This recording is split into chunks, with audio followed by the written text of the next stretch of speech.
Bonjour à tous et toutes, je m'appelle Sylvain Desclous et je suis le réalisateur du système Victoria qui va être montré pour la première fois à Angoulême cette année.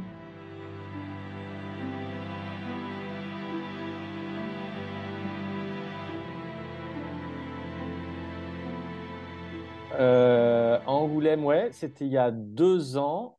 C'était un peu dans le même timing, hein, c'est-à-dire que le film n'avait jamais été montré avant et j'en garde un excellent souvenir parce qu'il y avait du monde, que le film, j'ai l'impression, avait plutôt plu et l'accueil avait été extrêmement chaleureux.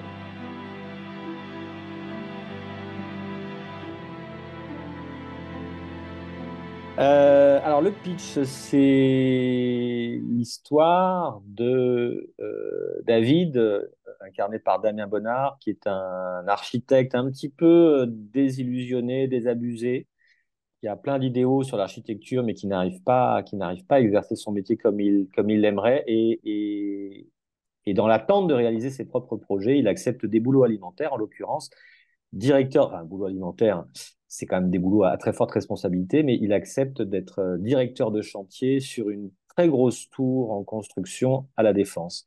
Évidemment, ça se passe pas bien. Enfin, on lui parle mal, il est maltraité. Le chantier prend du retard. Il est sur le point d'abandonner quand tout d'un coup entre dans sa vie de manière totalement inattendue une femme qui s'appelle Victoria, qui est incarnée par Jeanne Balibar, qui est DRH d'une grande multinationale, qui est exactement l'opposé de tout ce qu'il est. Et de cette rencontre va naître plein de choses et une nouvelle trajectoire pour David.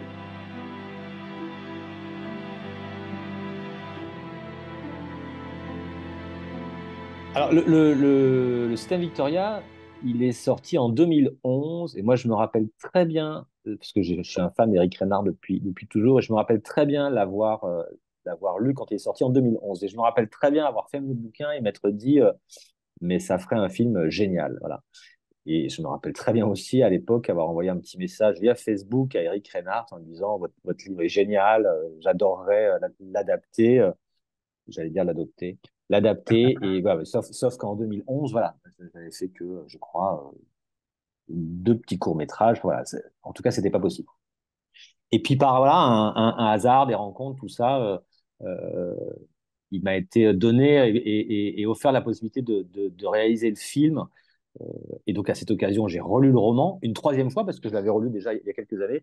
Et ça n'a fait que confirmer voilà, la très très forte impression que j'avais eue quand je l'avais lu pour la première fois, à savoir bah déjà la description très juste, très dure d'un milieu, en tout cas d'une époque, d'un régime, d'une société et puis d'un milieu socio-professionnel extrêmement capitaliste, extrêmement dur avec les hommes et les femmes qui travaillent pour elle.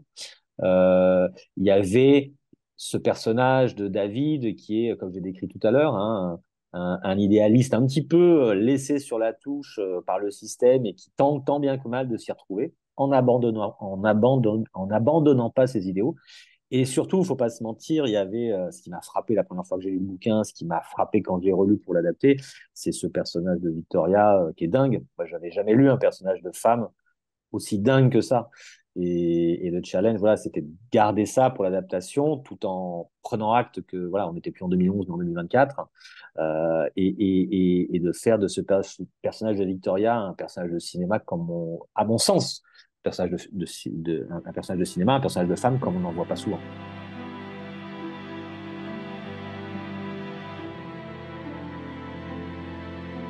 Non, mais, mais ça me fait hyper plaisir parce que ça n'allait pas de soi, parce que déjà dans le livre, ce n'était pas comme ça. Euh, et alors, j'ajouterais au portrait que tu fais d'elle, moi, ce qui m'a sauté aux yeux quand je l'ai lu le bouquin et ce que j'avais vraiment envie de garder, c'est que séductrice, oui, manipulatrice, oui, mais surtout extrêmement libre et pas d'une liberté même flippante, parce qu'elle n'a aucune limite, aucun tabou. Enfin, je ne parle pas de tabou sexuel, mais tout est possible avec elle. Elle jouit quelque part sans entrave. Et en ça, je trouvais qu'elle était extrêmement représentative voilà, d'un certain modèle capitaliste qu'on a tous sous les yeux tous les jours. Et malgré ça, excuse-moi, malgré ça, je continue à la trouver extraordinairement sympathique, ce personnage, parce qu'elle est ultra intelligente et puis elle est très drôle. Voilà, elle a un humour qui n'est jamais un humour cynique, ni un humour en surplomb, mais un humour situationnel qui fait que je pense qu'à plein de fois dans le film, on est de son côté.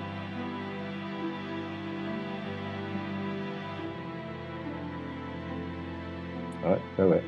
Ça aurait pu, c'est pas mal ça. Ça aurait pu s'appeler le mystère Victoria euh, parce qu'au fond, on sait jamais, même si on prend du plaisir avec elle, même si on ressent ce qu'elle ressent, en fait, on sait jamais qui elle est vraiment.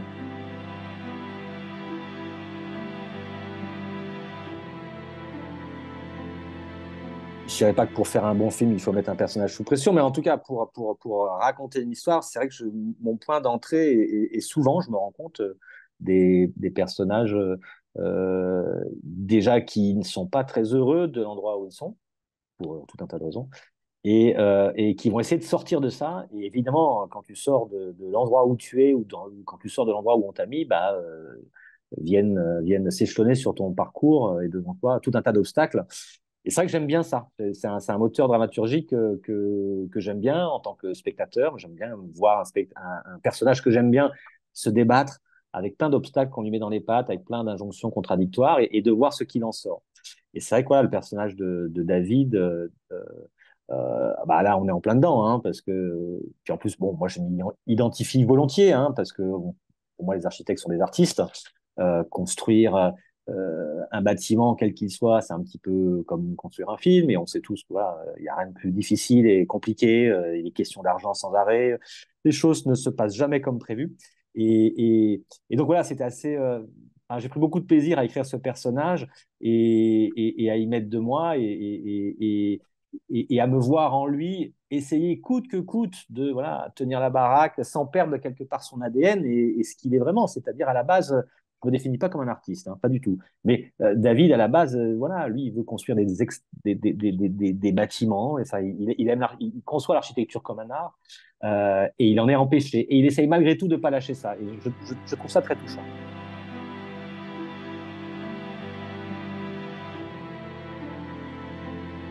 Complètement, c'est exactement ça. Damien, il a cette force d'acteur, d'offrir au spectateur une surface un peu vierge, c'est-à-dire que chacun peut s'y reconnaître. Voilà, il est extrêmement, il dégage quelque chose d'extrêmement sympathique, d'extrêmement empathique. On a envie d'être avec lui. On a l'impression de le connaître. Et comme on a l'impression de le connaître, on a l'impression de ressentir ce qu'il ressent. Et c'était très précieux. Voilà, quelque part, enfin, on dit toujours girl next door, mais c'est un peu le boy next door, Damien. Et je trouvais que pour un personnage comme celui-ci, ça allait parfaitement. Ajoute à ça que sur un chantier, avec quoi, il est costaud quand même, il a une gueule, il sait parler aux ouvriers, et voilà, tout ça. Je voulais absolument pas rentrer dans la figure de l'architecte un petit peu délicat, un petit peu fragile. Au contraire, je voulais vraiment quelqu'un qui soit terrien.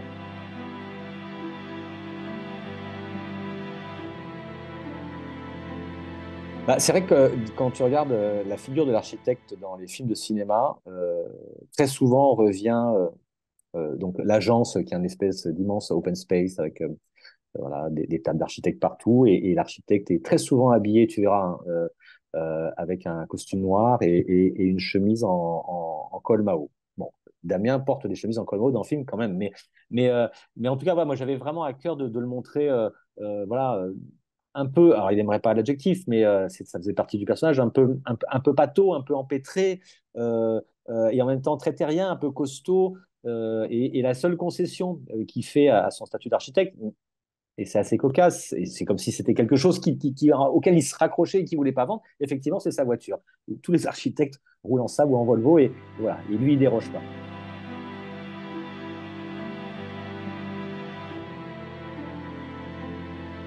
Bah, elle est venue assez rapidement, hein. C'est-à-dire que c'est un personnage tellement dingue. En fait, il y avait deux solutions. Pour moi, hein, il y avait soit on prenait quelque part la piste entre guillemets basique instinct, c'est-à-dire voilà, et je dis ça sans aucun préjugé ni quoi que ce soit, mais une, voilà, une actrice du type un peu glacé, un peu Hitchcockien, où le côté manipulateur apparaîtrait de manière très évidente. Mais moi, évidemment, je voulais pas prendre cette piste parce que je trouvais que c'était un petit peu vendre la mèche très tôt et s'engouffrer dans les lieux communs.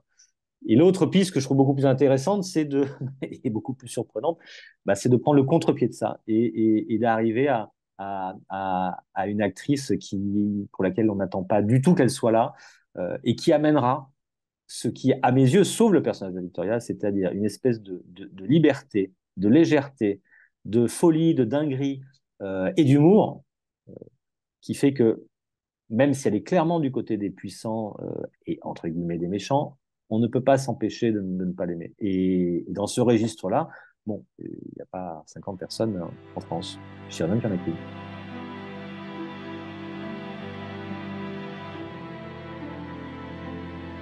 Bah, elle a un charme.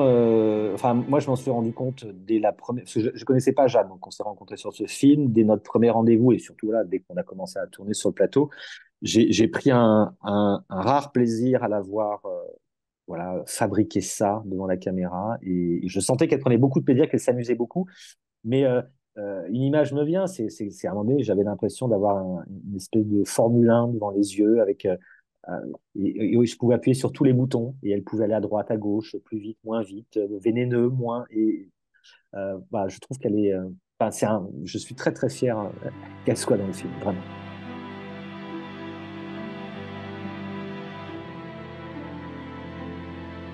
Je sais pas, c'est totalement différent. Je suis très content du résultat. Euh, Compte tenu des éléments de base de fabrication. Donc, je suis très content du résultat. Je suis très content d'avoir fait déjà. Je suis très content que le bâtiment existe. Je suis très content que le film existe. Il aurait pu très bien ne jamais exister. C'est un film qui a été compliqué à financer, pas facile à fabriquer. Donc, de ça, je suis content. Il est là. Euh, Après, pour être très sincère, je projette jamais grand-chose avant, au moment de l'écriture évidemment, et avant de tourner un film, je projette pas grand. Il n'y a pas beaucoup de choses qui me viennent. Donc le film se fabrique vraiment sous mes yeux et avec mes mains et avec les mains de toute l'équipe, jour après jour. Et évidemment, il commence à se dessiner, à s'esquisser de plus en plus fortement au cours du montage.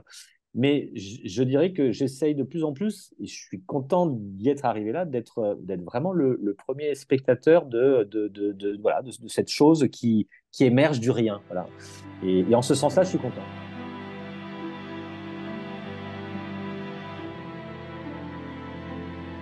Alors, sur ce film-là, c'est particulier parce qu'il y aura eu deux moments. Enfin, il y en a un qui était de montrer le film pour la première fois à l'auteur du roman, Eric Reinhardt. Donc ça, j'étais un peu angoissé et ça s'est bien passé. Et puis il l'a revu une deuxième fois et ça s'est encore mieux passé. Mais oui, faut pas se mentir. Le moment où parce qu'il y a la Projo équipe avant, mais la Projo équipe, bon, tout le monde est content et puis c'est plutôt sympathique. Et puis les gens, ils ont bossé sur le film, donc leur regard est pas le même. Mais oui, je me rappelle très bien, en tout cas pour De Grandes Espérances, avant la projection, qui était vraiment la première, en plus la salle était remplie. Ouais, je suis pas bien. Je suis pas bien. Bah, c'est la putain, ce qu'ils vont aimer, ce qu'ils vont comprendre, voilà. C'est fondamental.